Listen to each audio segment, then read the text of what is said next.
Guys, I hope you are doing well. Today we'll talk about how to fix or how to solve the problem of settings on ChatGPT. We click on settings.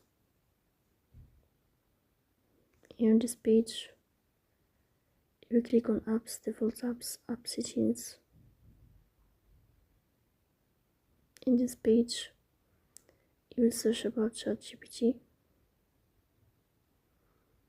Here on this page, you will click on first stop and you will click OK.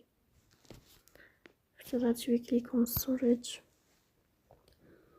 Then in this page, you click on clear cache. In the end, you will turn off your phone and you will restart your phone again. So please don't forget to super chat, bell icon, subscribe. See you next time.